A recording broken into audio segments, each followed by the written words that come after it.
Hi guys, welcome. This is Kuya Ron. So, today pag-uusapan natin kung ano yung mga progress na natin sa character natin. Simula nung last natin na upload. So, tara, simulan natin.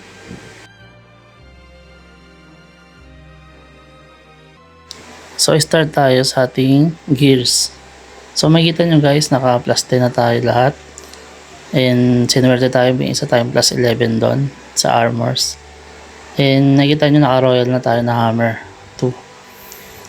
And axe build na tayo guys. Bali, hindi siya totally axe build pa kasi sa 70 pa tayo mag-pure na axe build.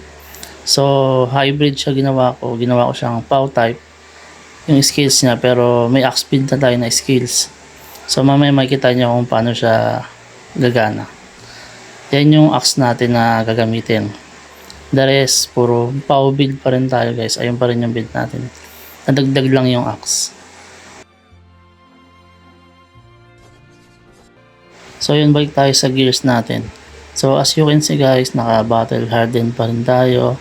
Level 3. And ayun, ang enchant natin is level 3. So target ko sana sa lahat ng gear ko, i-level 3 ko yung enchant ko. Lahat yun guys gawin yung level 3 kasi sobrang laking bagay nun, saka tataas lalo yung ratings nyo nun pag pinapataas nyo yung enchant nyo. So sa special skills sa mga armors, kayo na bahala kasi talagang ina-adjust yan guys. Ako kasi medyo hirap tayo sa magic defense kasi sobrang hirap makakuha ng magic defense stat dito sa larong to. So kumukuha ako sa mga special skills na lang ng magic defense. So ayan, yung iba nating mga enchant sobrang baba pa, may level 2, meron ding level 1. So talagang ayan yung tatargeting ko habang tumataas yung progress natin. Hanggat meron tayong makukuha mga materials, doon natin ilalaan lahat, pati mga gold. And by the way guys, ano tayo, free to play lang tayo. Hindi tayo gumagastos pa dito sa game na to. So 100% pure na free to play tayo. So kung kaya ko mag plus 10 guys, kaya nyo rin guys. Lahat ng pang ano ko dyan, enchant ko, mga pang refine ko, nakuha ko yan sa world exploration lang. So try nyo rin, sipagan nyo lang guys mag-explore. Ma-reach nyo rin yan. Yung ganyang plus 10, plus 11, tas mga 40 pataas na enhance, makukuha nyo rin lahat yan. So sa card, kung ano lang din meron ulit tayo, in-equip natin. Hindi natin priority ang card, pero mas higher ng card na tier, mas better or better din na ratings. Pero make sure na swak din sa class nyo. Huwag kayo maglagay ng magic int kasi hindi nyo siya mapakinabangan talaga. Okay lang siguro kung may ibang stat na kailangan nyo, STR, mga ganun, tas may konting halong emata kagaya nito. Yung zombie card ko may M-attack plus 4 pero may STR kasi siya, kaya nilagay ko na rin siya. So kayo rin dapat medyo kapain nyo rin guys kasi lahat tayo nagsimula pa lang din. Sabay-sabay din natin tong makakapa lahat yung playstyle na kailangan nyo. So sa skills allocation naman tayo. Screenshot nyo na lang guys for future reference nyo kung sakaling papalit kayo ng class. And yun, dito tayo sa ating sidekick. Kung nakikita nyo, naglagay pa rin ako ng sidekick. Maglagay pa rin kayo nyan guys kasi additional damage pa rin siya. Yun, kasi nakaano naman siya, nakasunod lang naman siya sa inyo o makatake lang din siya. So hindi nyo na siya kailangan i-cast. One cast lang siya para isamon, tas kusa na siyang atake. So second job tayo, pa-screenshot na lang ulit guys. Kung makikita nyo yung spinning axe, ayun lang yung 10 na max. So kaya spinning axe lang yung max natin kasi sa weapon natin na hammer, ang description lang dun is yung multiplier lang is spinning axe. Hindi doon nakalagay yung ibang axe na skills. Pero eventually pag 70 natin or madagdagan tayo ng konting skill, imamax din natin yan. So ito guys yung shattering strike. Maganda rin maglagay kayo niyan lalo pag PvP. Kasi may chance kayo na mabasag nyo yung armor or weapon ng kalaban for 5 seconds. Pero sa PvE naman guys, monster yung kalaban nyo. So pwede nyo na itong gamitin yung unfair trick para sa physical bonus na lang dagdag. No, mas okay siya. So ayan, maglalagay pa rin tayo ng FAO silver sniper kasi again additional damage pa rin siya. Sasama nyo lang, dagdag damage pa rin yan. So mas okay pag ma-max nyo siya. Ngayon kasi medyo kulang yung natin, skill points. So 5 lang muna, binabalance ko lang din siya.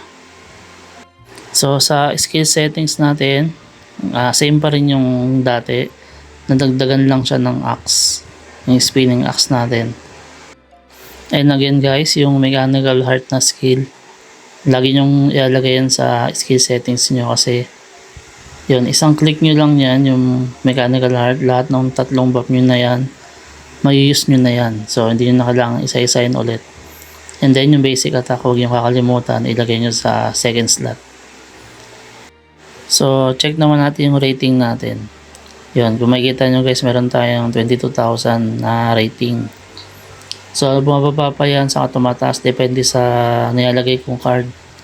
Iniiba-iba ko siya, minsan nagti-23 kaya siya 24. So, sa pet naman tayo, yun. Yung pa rin yung pet natin, Alice, Vocal, si Skull, saka si Don. So, yun, dapat swak din sa panlasan niyo yung gagamitin yung pet. Sa akin nandiyan pa rin si Vocal kasi talagang favorite ko yan si Vocal.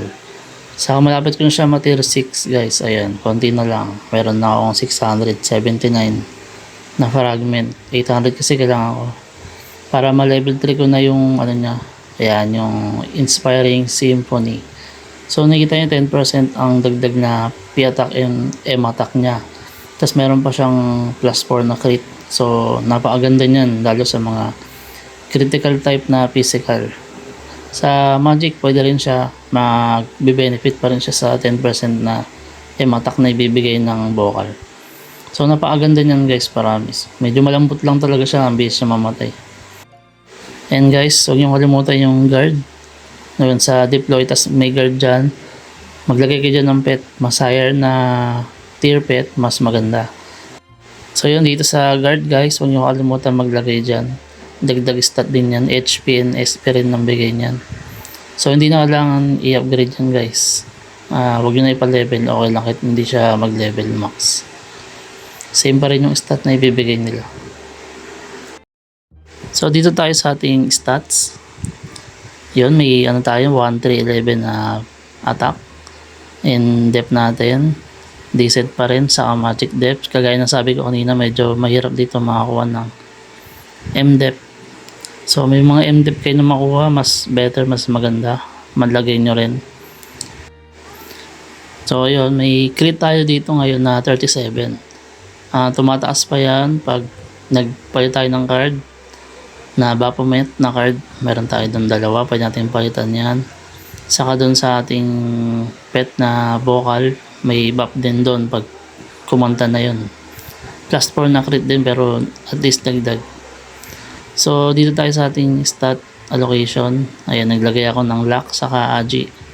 So bet naglagay ako ng Agi kasi may power build tayo na skill. So pag nagsamon tayo, nakukuha nila yung attack speed natin. So mas maganda, mas mataas yung DPS natin nun.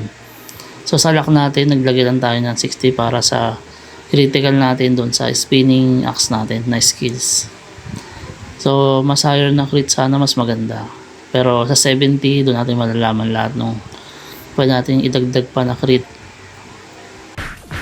Yung damage check naman tayo, tignan natin kung tatalaba o malalagpasan natin yung 70k natin na sa last video natin.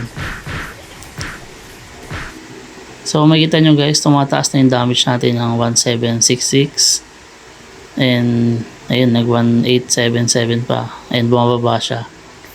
Yun, dahil sa natin, sa buff natin and sa pet natin na nagbibigay ng damage din. So makikita nyo guys, nagki-critical siya pero hindi ganun kadalas. Mas maganda to pag mataas na yung critical natin para talagang almost lahat critical na. So kung makikita nyo guys, yung DPS natin pa iba-iba, may 66, 82, 76, Nag-iiba-iba kasi dahil sa critical natin guys eh. Pero pag solid yung critical na tumatama dyan, siguro aabot yan ng 80, 90, 90k mga ganun siguro. So ayan, hindi siya consistent guys, pero sure na malinis na siguro yung mga 55 o 65k mga ganun siguro, malinis na yung damage natin.